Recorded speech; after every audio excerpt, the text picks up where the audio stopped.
দিন পালন করতে গিয়ে সবচেয়ে বড় চ্যালেঞ্জটা হচ্ছে সেটা হচ্ছে আল্লাহকে পাওয়া। কি করা? যে আল্লাহর কাছ থেকে আমরা এসেছি সেই আল্লাহকে দুনিয়াতে এবং আখিরাতে পাওয়া, এটাই চ্যালেঞ্জ। আল্লাহকে যে ব্যক্তি পেয়েছে সে দুনিয়ার সব পেয়ে গেছে।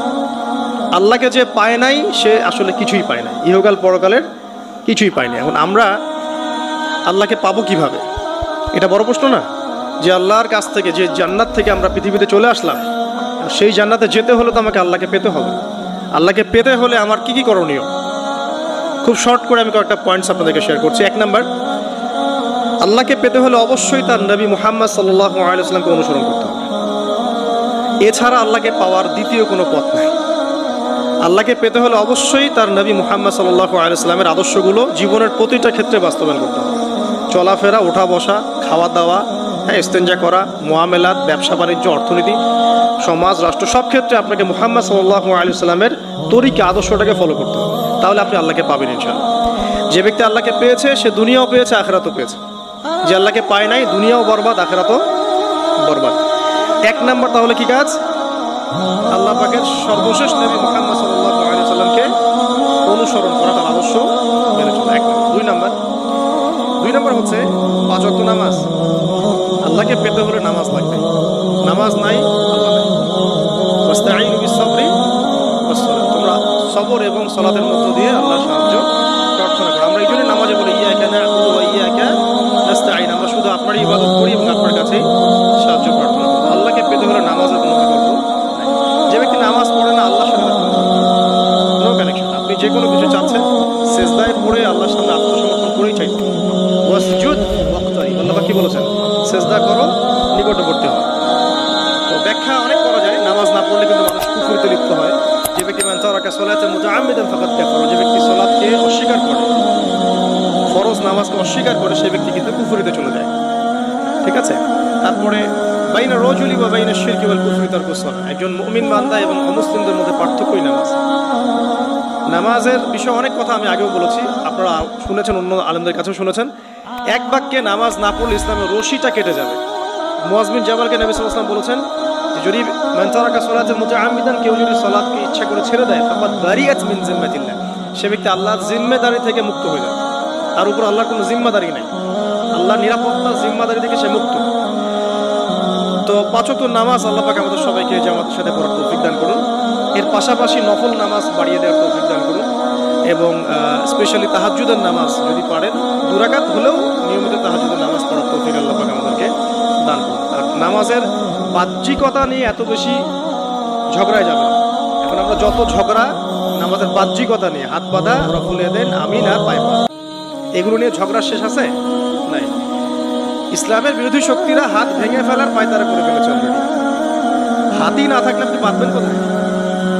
মনে করেন আপনার হাতই নাই, বাঁধবেন কি উপরে না নিচে? তো এই হাত তো ভেঙে ফেলার পায়তারা করা হয়েছে। এখন আপনি পড়ে আছেন বাঁধার কোন জায়গায় বাঁধবেন সেটা নিয়ে, অথচ পুরো বৈশ্বিক চক্রান্ত মুসলিমদের বিরুদ্ধে হাতটাই ভেঙে ফেলে দিবে।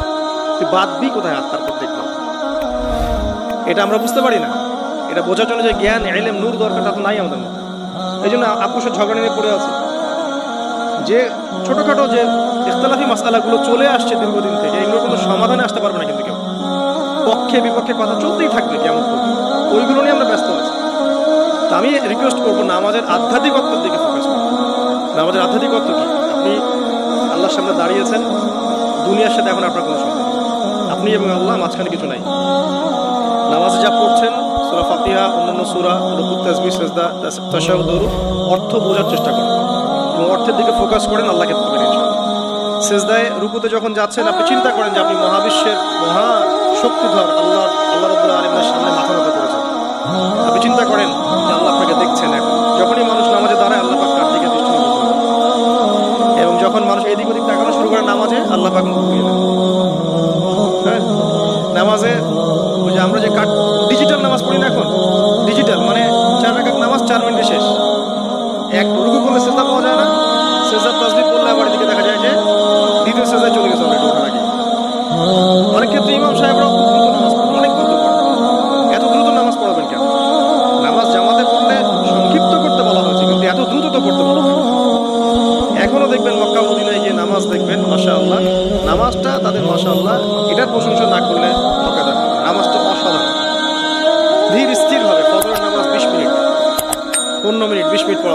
রিল্যাক্স।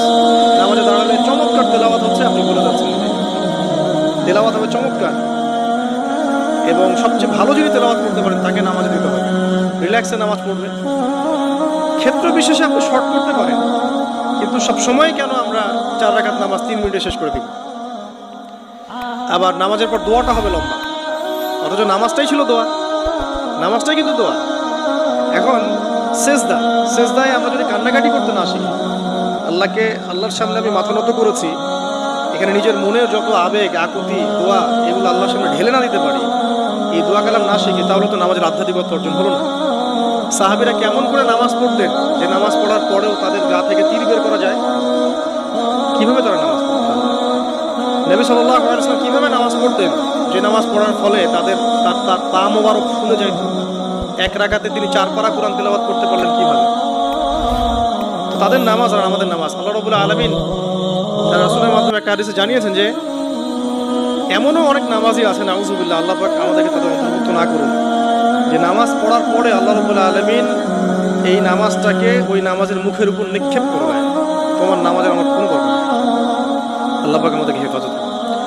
ধীর স্থিরভাবে পড়ে, রিল্যাক্স, তাড়াহুড়ার কিচ্ছু নাই। ওয়ামা খালাকতুল জিন্না ওয়াল ইনসা ইল্লা লিয়াবুদুন, শুধুমাত্র আল্লাহর ইবাদত করার জন্যই তো পৃথিবীতে এসেছে। হোক না দোকানটা 5টা মিনিট পরে খুললে কি হবে? হ্যাঁ, জমিতে যান, জমিতে আধা ঘন্টা পরে গেলে কি হবে? যে আল্লাহ পাক আপনাকে বাঁচিয়ে রাখতে পারেন, সে আল্লাহ পাক আল্লাহর পথে সময় দিলে আপনাকে অফুরন্ত রিজিকও তো দিতে পারেন না? আপনি আল্লাহর হয়ে যান, বাকি সব আল্লাহ আপনার দায়িত্ব নিয়ে নেবেন। সব আপনি নিজে আল্লাহর হয়ে যান, আপনার সব কিছু দায়িত্ব কে নিয়ে নেবেন? আল্লাহ নিয়ে নেবেন। আল্লাহ পাক আমাদেরকে ধীর স্থিরভাবে আধ্যাত্মিকত্ব অর্জন করে নামাজ পড়ার তৌফিক দান করুন, আমিন। তো দেখুন, আল্লাহকে পাওয়ার সবচেয়ে সেরা মাধ্যম কি? নামাজ। তার আগে বলেছি নবী সাল্লাল্লাহু আলাইহি ওয়াসাল্লামের অনুসরণ। আল্লাহকে পাওয়ার তৃতীয় একটা মাধ্যম বলে দিই আমি, সওম বা রোজা রাখা। অল্প সময় ঘুরিয়ে নিচ্ছি, সওম বা রোজা রাখা। রোজা কেন আল্লাহকে পাওয়ার মাধ্যম জানেন? কারণ রোজা রাখা অবস্থায় আমরা কিন্তু গোপনে পানাহার করি না, করি?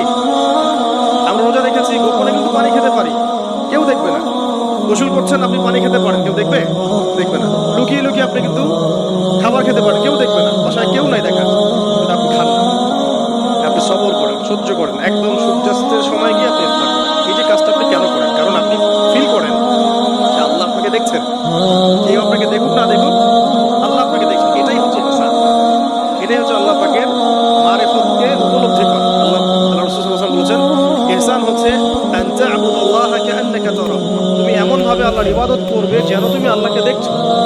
ওয়া ইল্লাম তাকুন তারাহু ফাইন্নাহু ইয়ারাক, তুমি আল্লাহকে দেখতে না পারলেও বিশ্বাস করবে আল্লাহ তোমাকে দেখছেন। এটা রোজা রাখলে উপলব্ধি হয় না যে আল্লাহ আমাকে দেখছেন? এটা হচ্ছে আল্লাহকে পাওয়া। এই জন্য রমাজানের রোজা অবশ্যই রাখবো ইনশাআল্লাহ। পাশাপাশি এই যে সোমবার, বৃহস্পতিবার, এই যে মাসের 3 দিন আইয়ামে বীজের সওম আছে, 13, 14, 15, আরাফার সওম, আশুরার সওম বা নফল সওম, এগুলো রাখার অভ্যাস করলে আল্লাহকে পাওয়া যাবে ইনশাআল্লাহ। আল্লাহ পাক আমাদেরকে বেশি বেশি সওম রাখার তৌফিক দান করুন। এবং আমাকে, আপনাদের সবাইকে বিগত জীবনে আমরা যারা বিভিন্ন সময় সওম রাখি নাই, রাখতে পারি নাই, বিভিন্ন সালাত পড়ি নাই, করতে পারি নাই, এগুলোকে হিসাব করে আদায় করার তৌফিক আল্লাহ পাক দান করুন, আমিন। 4 নম্বর একটা মাধ্যম বলে দিয়ে আল্লাহকে পাওয়ার, সেটা হলো তিলাওয়াতে কোরআন। কোরআন তেলাওয়াত যে যত বেশি করবে, অর্থ উপলব্ধি করে পড়বে, সে আল্লাহ পাককে চাক্ষুষ পাবে। মানে আল্লাহ রাব্বুল আলামিন একটা চিঠি দিয়েছেন, মনে করেন আপনার একজন, কথার কথা এক্সাম্পল দিচ্ছি, যে আপনার কোনো একজন বন্ধু আছে অনেক দূরের কোনো দেশে, আপনি তাকে দেখেনও নাই, আপনি তাকে চিনেনও, মানে আপনি তার চেহারা দেখেন নাই, তাকে চিনেন না, তার সাথে যোগাযোগের মাধ্যম হচ্ছে আপনার চিঠি বা মেসেজ, ঠিক আছে? এখন সে আপনাকে কিছু মেসেজ পাঠালো, এই মেসেজের মধ্যে সে কিছু ইনস্ট্রাকশন দিয়েছে যে এইগুলো করতে হবে, এগুলো করতে হবে, বা আপনার প্রতি ভালোবাসার ইজহার করছে। এই মেসেজটা যদি আপনি পড়তে পারেন, তাহলে আপনি আপনার বন্ধুর সাথে একটা কানেকশন তৈরি করলেন না? বুঝতে পারছি না? আচ্ছা, এখন সমস্যা হচ্ছে কি, আমরা ওই মেসেজটা পড়তেই পারি না। আমরা তো কোরআনটা পড়তেই জানি না, তাহলে মেসেজটা পাবো কিভাবে? আর যারা পড়তে জানি সেই ভাষাটা বুঝি না। ওই বন্ধু মনে করেন চিঠি লিখেছে বাংলা ভাষায়, মানে আপনি বাংলা পড়তে জানেন, তাহলে কি পারবেন উপলব্ধি করতে তার মনের ভাব, সেই বন্ধুর আবেগ, ভালোবাসা, প্রেম আপনি উপলব্ধি করতে পারবেন? লিখেছে সে উর্দু দিয়ে ইংরেজিতে, আপনি ইংরেজি বোঝেন না, ইংরেজি লিখতে পারেন না, তাহলে কি আপনি তার চিঠি বুঝতে পারবেন? এখন আমরা যেহেতু আরবি বুঝি না, এই কারণে কোরআনের মধ্যে কি পড়া, কি বলেছেন আল্লাহ রাব্বুল আলামিন আমরা উপলব্ধি করতে পারছি। বুঝতে পারছি? কোরআন শুধুমাত্র তিলাওয়াত করা যথেষ্ট নয়। তিলাওয়াত করলে আপনি প্রত্যেক হরফে 10 টাকা পাবেন, কোনো সমস্যা নাই, কিন্তু ওই মেসেজটাকে উপলব্ধি করতে হলে আপনার অর্থটা জানতে হবে। অর্থ জানলে পরে আপনি দেখবেন আল্লাহকে আপনি চাক্ষুষ সামনে পাচ্ছেন। আপনি হতাশ হয়েছেন, হতাশা দূর করার জন্য সূরা আছে কোরআন। বিপদে পড়েছেন, বিপদ দূর করার সূরা আছে কোরআন। আপনার রিজিকের সমস্যা কাটানোর সূরা কোরআনে আছে। হাজতের প্রয়োজন, সূরা ইয়াসিন, হাজতের সূরা চলে আসে। অসুস্থ হয়েছেন, শেফার সূরা কোরআনে আছে। বা কাউকে জিন টোনা করা হয়েছে, বানটোনা করা হয়েছে, শেফাও কোরআনে আছে।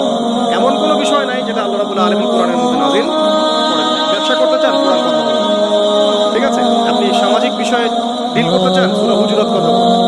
আপনি ইতিহাস ভালোবাসেন, কোরআনে ইতিহাস দিয়ে ভর্তি করা আছে। আপনি কাব্য ভালোবাসেন, কবিতা পড়তে ভালোবাসেন, কোরআনের মধ্যে কবিতা দিয়ে ভর্তি আছে। আর রহমান আল্লামাল কোরআন খালাকাল ইনসান, এখানে ছন্দ আছে না? প্রত্যেকটা ছন্দ, ওয়ান নাজমি ইযা হাওয়া মা দাল্লা সাহিবুকুম ওয়া মা গাওয়া ওয়া মা ইয়ানতিকু আনিল হাওয়া, ছন্দ আছে না? আপনি উপন্যাস ভালোবাসেন, কোরআনে অনেক উপন্যাস আছে। যা চান তাই পাবেন। এক কথায় আপনি আল্লাহকে পাবেন কোরআনের মধ্যে।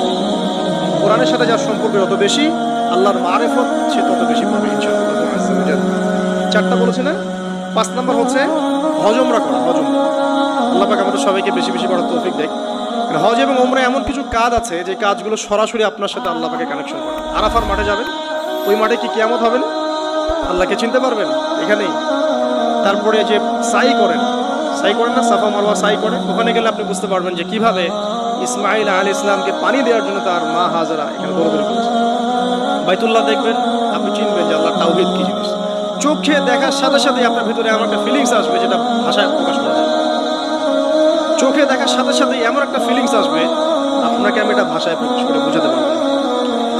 আপনি জানবেন ইব্রাহিম আলাইহিস সালাম এবং তার ছেলে ইসমাইল আলাইহিস সালাম বাপ বেটা মিলে রাজমিস্ত্রির কাজ করেছে। আপনি জামজাম কূপ দেখবেন, পানি পান করবেন, আল্লাহকে চিনতে পারবেন। এই কূপ তো অলৌকিক, এই কূপের মতো কূপ নাই পৃথিবীতে। এই পানি কখনো শেষ হয় না, এবং এই পানি খেয়ে মানুষ বেঁচে থাকতে পারে, খাবারের দরকার হবে না। দীর্ঘদিন পর্যন্ত এই পানি খেয়ে মানুষ বেঁচে থাকতে পারবে, খাবারের প্রয়োজন হয় না। তো এই পানির মধ্যে এমন কিছু উপাদান আছে যেটা মানুষের শরীরের রোগগুলোকে শেফা দিয়ে দিবে ইনশাআল্লাহ তাআলা আল্লাহর হুকুমে। তো প্রত্যেকটা কাজে রাসূল সাল্লাল্লাহু আলাইহি ওয়াসাল্লাম শহরে গেছেন মদিনায়, ওই মদিনার বাতাসটা আপনাকে বলে দিবে এটা একটা অন্যরকম শহর, ঠিক আছে? রাসূল সাল্লাল্লাহু আলাইহি ওয়াসাল্লামের রওজায় যাবেন, সামনে দাঁড়াবেন, আপনি আল্লাহকে চিনতে পারবেন। আপনি আর পৃথিবীতে থাকবেন না, অন্য জগতে চলে যাবেন।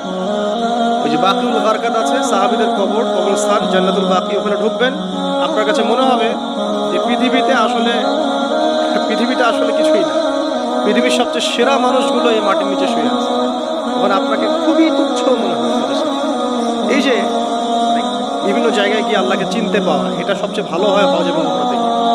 আল্লাহ পাক আমাদেরকে তৌফিক এনায়েত করুন। তো এটা একটা আল্লাহকে পাওয়ার, যাদের হজ ফরজ হয়ে গেছে অবশ্যই হজ করে ফেলবেন, আর যাদের সামর্থ্য আছে তারা বেশি বেশি উমরা করবেন। নবী সাল্লাল্লাহু আলাইহি ওয়াসাল্লাম বলেছেন এক হজ পরের হজের মধ্যে যত গুনাহ মাফ করিয়ে দেয়। 6 নাম্বার বলছি জিকির, আল্লাহ পাকের জিকির বাড়বে। যে আল্লাহ পাকের জিকির যত বেশি করবে, সে আল্লাহ পাকের মারিফত তত বেশি করবে, আল্লাহকে পাবে। আর এই জিকির করার জন্য ওযুও শর্ত নয়, জানেন? আল্লাহর জিকির করার জন্য কিন্তু ওযু শর্ত নয়। আপনি মনে মনে চলতে ফিরতে অলওয়েজ সুবহানাল্লাহ, আলহামদুলিল্লাহ, আল্লাহু আকবার, লা ইলাহা ইল্লাল্লাহ, আস্তাগফিরুল্লাহ করতে থাকতে পারেন। কষ্টের কিছু আছে? খালি জবান চলে। মাঠে কাজ করছেন, ওই যে লাঙল দিয়ে কাজ করছেন, সেচ দিচ্ছেন, আপনি করতে থাকবেন আস্তাগফিরুল্লাহ, আতুবু ইলাইহি, লা হাওলা ওয়ালা কুওয়াতা ইল্লা বিল্লাহ, সুবহানাল্লাহ, আলহামদুলিল্লাহ, লা ইলাহা ইল্লাল্লাহ, আল্লাহু আকবার। কোনো সমস্যা? রান্না বান্না করছে মেয়েরা, এটা করতে করতে পড়তে পারবে না? গাড়ি ড্রাইভ করতে করতে আপনি পড়তে পারবেন লা ইলাহা ইল্লাল্লাহ ওয়াহদাহু লা শারীকা লাহু লাহুল মুলকু ওয়া লাহুল হামদু ওয়া হুয়া আলা কুল্লি শাইইন কাদির। যে কোনো কাজ করতে করতেই ইল্লাল ইস্তিনজা বাদ দিয়ে।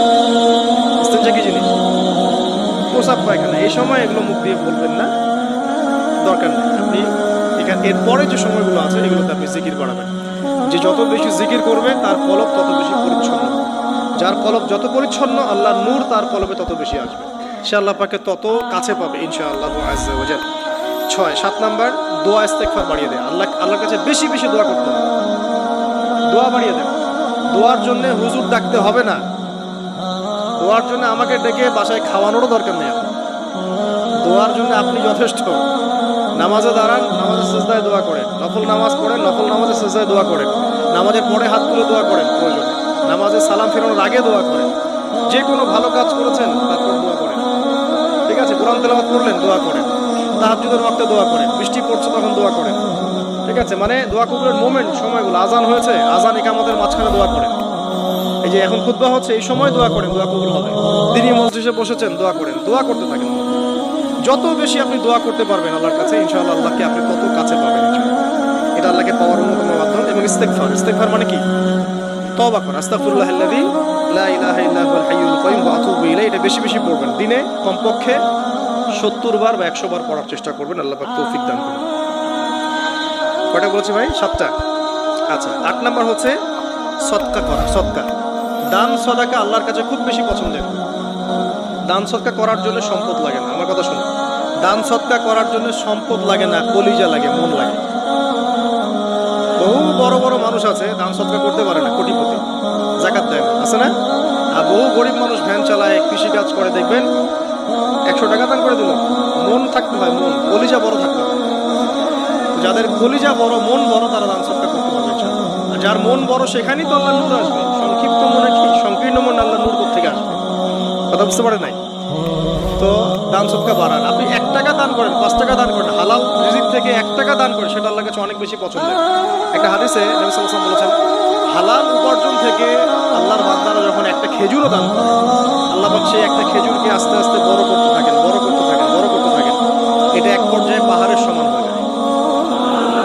এবং কিয়ামতের মাঠে মানুষ তার দান এবং সদাকার যে ছায়া, এই ছায়ার নিচে অবস্থান করবে।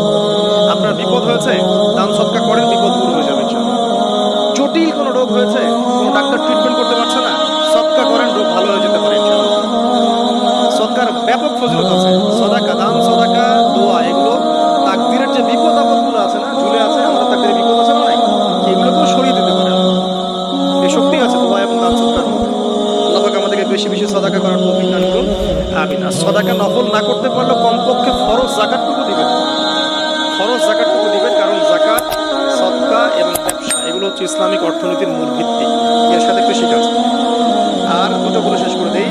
9 নম্বর হচ্ছে আমর বিল মারুফ এবং নাহি আনিল মুনকারের কাজ করা, মানে সৎ কাজের আদেশ করা, মানুষকে অসৎ কাজে নিষেধ করা। এই কাজটা যে যত বেশি করবে সে তত বড় ব্যবসায়ী। কারণ কি, আপনার দাওয়াতে, আপনার লেকচার শুনে, আপনার বই পড়ে, আপনার নসিহত শুনে যদি একটা মানুষও দিনের পথে ফিরে আসে, ওই একটা মানুষের সারা জীবনের যে নেক কাজ, এই সমস্ত নেক কাজের একটা অংশ আপনি পাবেন। আবার আপনি কাউকে অন্যায় থেকে বারণ করেছেন, আপনার দাওয়াত শুনে কেউ সিগারেট ছেড়ে দিয়েছে, মাদক ছেড়ে দিয়েছে, জেনা ছেড়ে দিয়েছে, পণ ছেড়ে দিয়েছে, বা হারাম সুদ ছেড়ে দিয়েছে, ওই মানুষটা এখন সারা জীবন যত ভালো কাজ করবে, এই পুরো ভালো কাজের একটা অংশ আপনি পাবেন ইনশাআল্লাহ।